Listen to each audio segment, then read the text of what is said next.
What's up, guys? One of my favorite things to do when I'm mixing is create a vocal effect. So once you get, your vocal processed and EQ'd and got a little bit of reverb on there, go in and dive in and kind of take the mix and the vocals to the next level.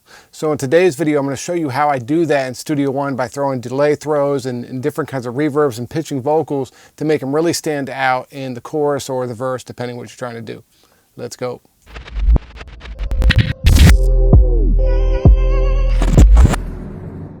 All right, guys, so here is this is a little beat I created with some splice samples and a vocal track. Nothing's too crazy, just something that YouTube won't flag me on anymore. So let's just check it out. You can hear this little vocal sample I got in there. Just playing, got a little bit of reverb, light compression, that's it. So check it out. You won't go fooling me twice now, baby. I'm sorry, that's the way it is. You won't go fooling me twice now, baby. I'm sorry, that's the way it is. So cool, it sounds like a cool little beat, nice little vocal, but it's not really doing anything too exciting. So this is where the creative vocal effects kind of come into play. You can start taking pieces of the vocal and making it do different things, right? So the way I like to do that is just take this vocal track, right? And just duplicate a bunch of tracks underneath it that are just blank, right? And then now what I'll do is I'll go through and chop out pieces. As you can see, I already kind of got a couple things prepared for you guys. Chop out pieces to make, different effects that might sound good. And the great way about doing it this way, for vocal effects in particular, as opposed to using buses, is you can just run through and grab things. So I can just pick this little piece and pull it down, grab another piece, and so on and so forth. So first and foremost, let's get effects, some sort of effect going. And we're gonna start with the analog delay, which is awesome. Turn this on and just do like a quarter note, regular quarter note. Synced, so it's synced with the beat. Make sure your tempo is locked in. Turn off the boost because I don't like it making louder delay, and just bring down some of this and see what this sounds like. So we're going to copy this down. So we still have it on our main vocal. Whoops. Still have it on our main vocal, but it's also on the effects vocal. So check it out. You won't go fooling me twice now, baby. I'm sorry, that's the... Okay, so we got the delay. Let's bring up the dry wet. So that's at 100%. And now let's check it out. You won't go fooling me twice now, baby. I'm sorry, that's the... So that's cool, a little delay, but it's a little too out there. So what I'll do is give it a little more drive and bring some high cut down. And then what I always like to do is add some reverb to that too, right? So let's drag over our room reverb.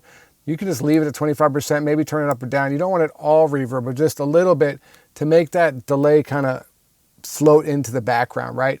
And then let's turn it down a little bit and see what it sounds like now. You won't go fooling me twice now, baby. I'm sorry, that's the way it is. So that sounds a little more better, right? It's kind of decaying in, so you're not losing the lead vocal, but you've got something exciting going on. Another good thing to do is let's pull up this width and just get a little ping pong going, and that way we'll create a little bit more movement, which can also excite things. You won't go fooling me twice now, baby. I'm sorry, that's the way. Now that sounded better. Let's bring this high cut a bit more. You won't go fooling me twice now, baby. I'm sorry, that's the way it is. You won't go. So that's dope. And then now what we can do is we can just go through here, and any little vocal we want to grab, you just drag it down. So now we can maybe make the second half of the hook a little more exciting. You won't go fooling me twice now, baby. I'm sorry, that's the way it is. You won't go fooling me twice now, baby. I'm sorry. Now you might not necessarily use all that. You might take the baby off of that one and leave the fooling, who knows? But by doing it this way, you can just really try something really quick as opposed to having to create a send and do all the automation on it. Boom, want to take this piece, we drag it down. So that's cool. So those are cool little, this kind of ear candies to add to it. Now you can go even further and do something where what I did here is I just took the sorry and duplicated it. So check it out so you guys can hear it.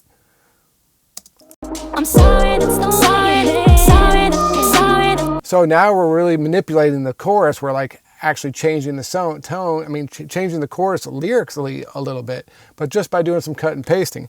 Now that's cool, but one of my favorite things to do with that is to pitch it down. And I know this isn't a Studio One plugin, but it's one of my favorite plugins to do pitching.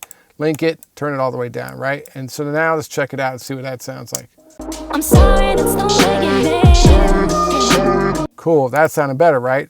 but still not quite there. We want it to sound a little more, you know, mysterious. So let's bring our reverb down, see what that adds for us. I'm sorry, that's the way it is. And that's cool too, right? But maybe we could get a little bit more something. So let's bring our EQ in.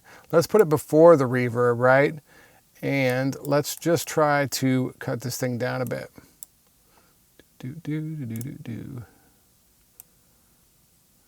Get a bunch of low end out, get a bunch of the high end out, and see what this can do.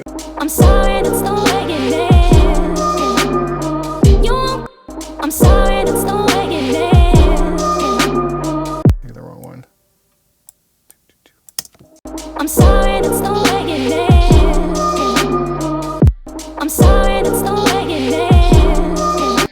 I'm sorry, that's the way it is. I'm sorry, that's the way it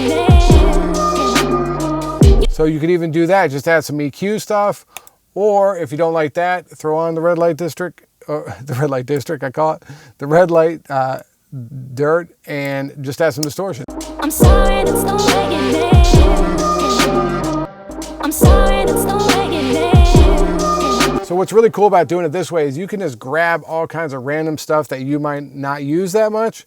Like I did with this, for instance, I don't use this one too much. Throw it right on there and it sounds cool and you can play with this. And so that's what's really cool about doing it this way. You can get really creative really quick.